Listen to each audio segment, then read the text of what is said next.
tax ngeen defe ni que ni échec la du échec temps bi moo ko demandé. amuñu lu dul benn centre fii ci Sénégal muy centre Guindi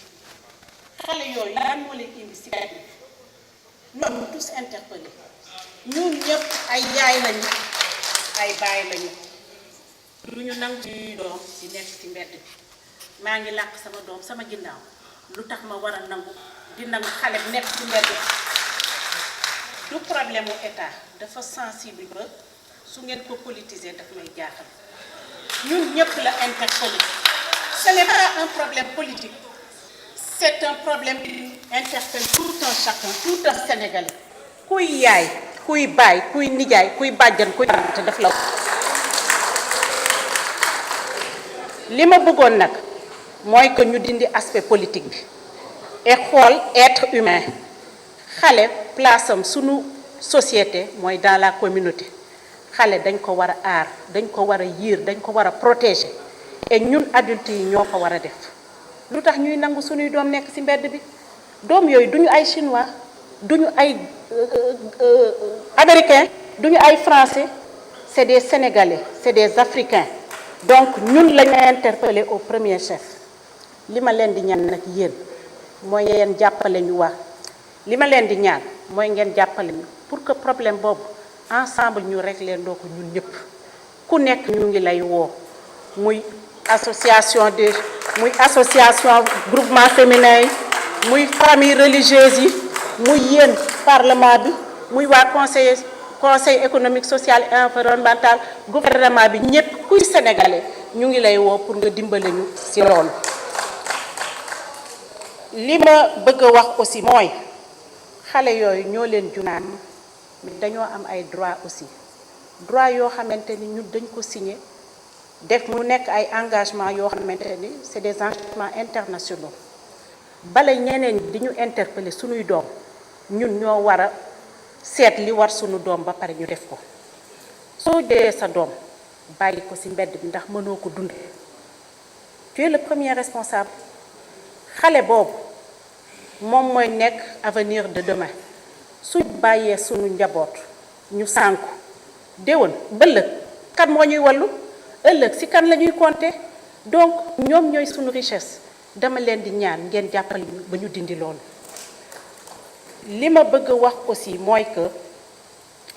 xale bi suy nekk ci mbedd bi agression yi wax ngeen ko bari na agression verbale agression physique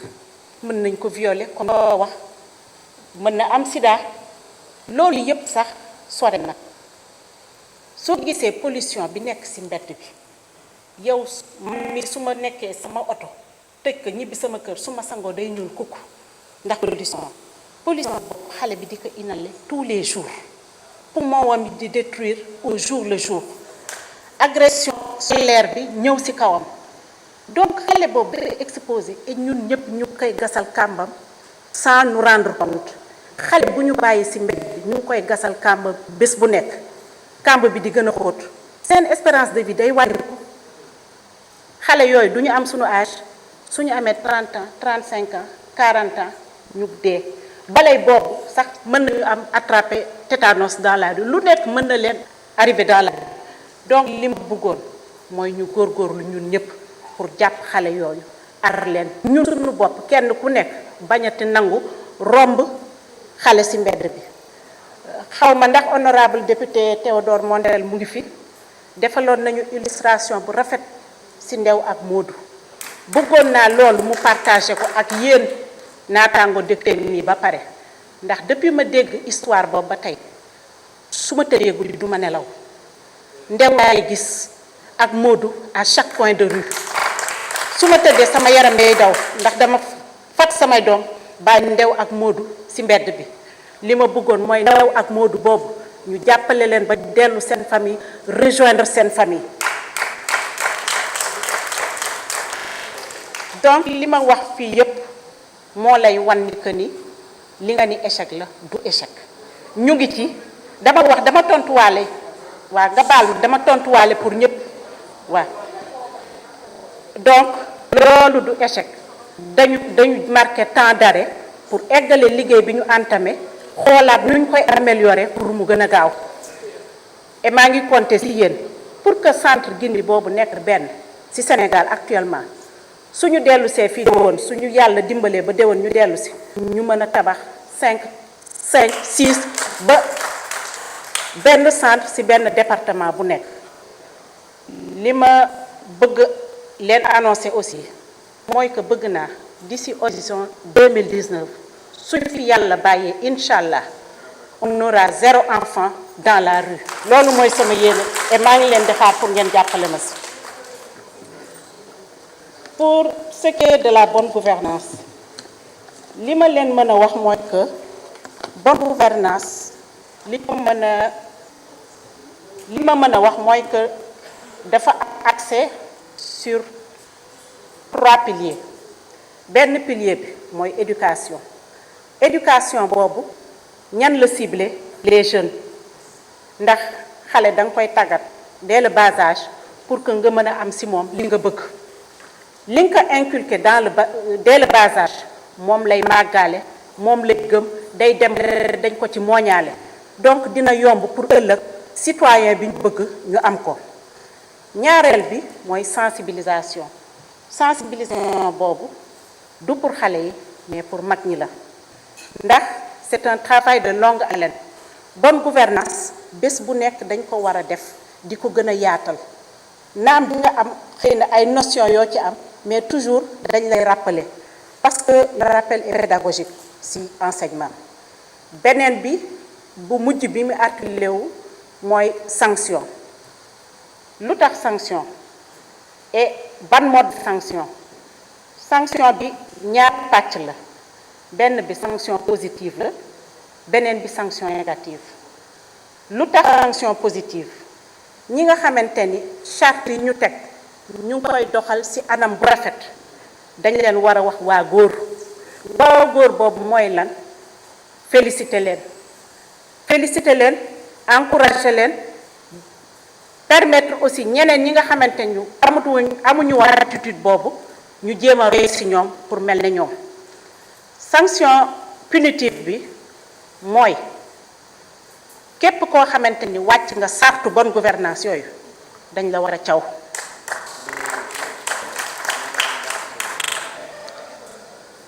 caw bi mooy lan lay jëriñ pour que ëllëg koo xamante ni dafa amoon en tête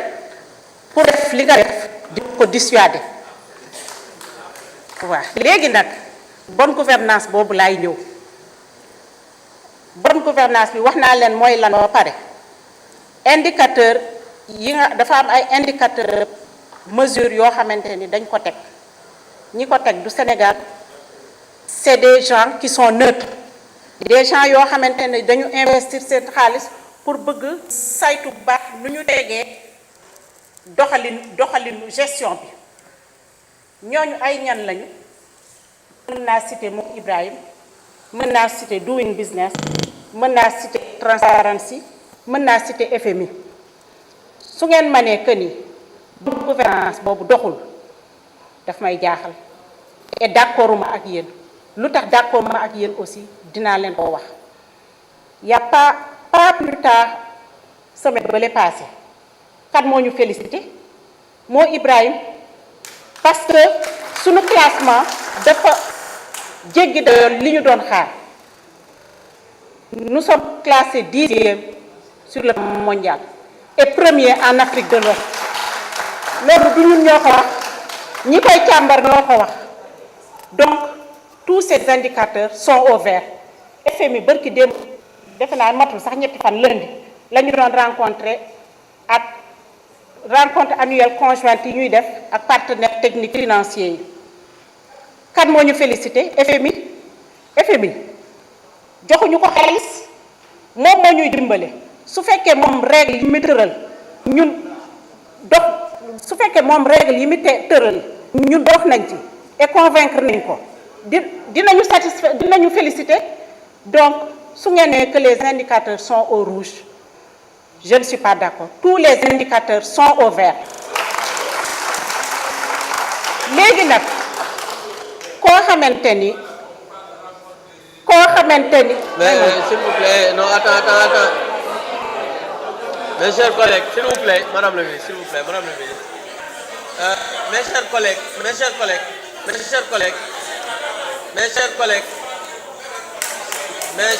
non, attends, s'il vous plaît, mes chers collègues. Non, attends, Morkan, s'il vous plaît. Mes chers collègues, je vous demande, s'il vous plaît, je vous demande, non, attends, s'il vous plaît, mes chers collègues, je vous demande quand même,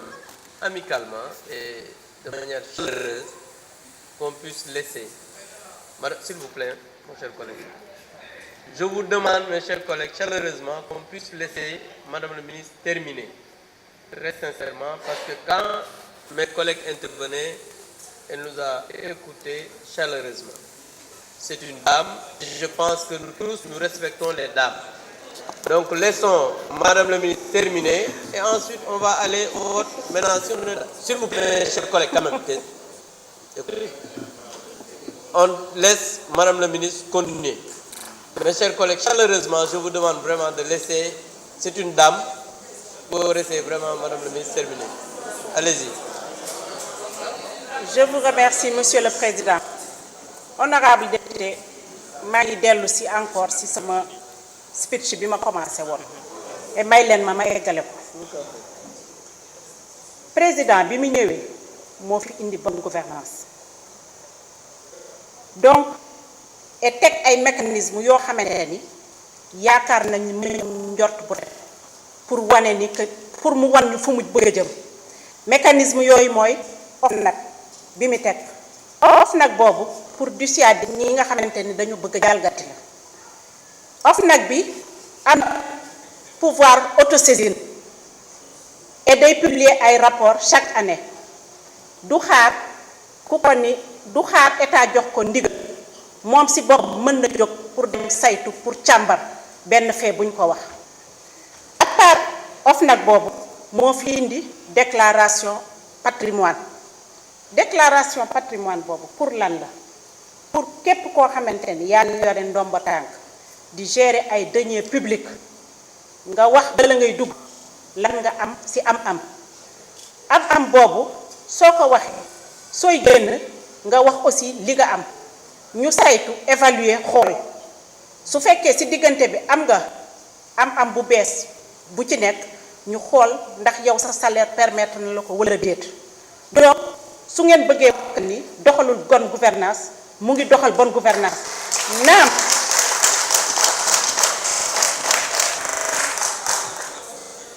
à part déclaration patrimoine dafa def code de transparence pour gestion des finances publiques bu boobu pare pour def réforme code minier teg ci réforme foncière bi nga xamante ni ñu ngi koy saytu ba tey pareegul et réforme foncière bi lu tax pareegul xam nga ko xam naa du kenn ku dul def na révision du code des marchés publics et réforme publique def na loi sur l'accès à l'information loolu yëpp yaa xayti ku ko def bëgg nga lu leer yooyu yëpp nag yi mu fi teg yëpp sama ministère def na ko consigné ko ci benn document boo xamante ni ñu ngi ko tuddee les 40 initiatives de la bonne gouvernance su ngeen bëggee dinañ ko partager ak yéen su ngeen bëggee séance de travail aussi samay collaborateurs dinañu ñëw toog ak yéen expliquer leen leeral leen ko léegi ci loolu su weesoo perspective yi ñuy def ci bonne gouvernance yi ñu namm def ci bonne gouvernance mooy réviser stratégie nationale de bonne gouvernance loolu aussi niñ leen di woowee ci protection de l'enfance ñu ngi ciy woo yéen ñëpp pour ñu jàppale ci ndax liggéey bi ñun ñëpp a ko bokk ñun ñëpp bala ñuy am coloration politique dañu nekk ay sénégalais ba pare donc nañu teer suñu ego xool nan la ñu mënee jàppalante la main dans la main pour liggéey suñu réew réew bi dañ koy bàyyil suñuy doom ni ñu suñu ay bàyyilee réew bi dañ leen bàyyil réew bi nu mu meloon li ma dégg barki dem muy wax ministre premier ministre que puso bi bu mu réer sunu loxo ñun tam puso bi bu mu réer sunu loxo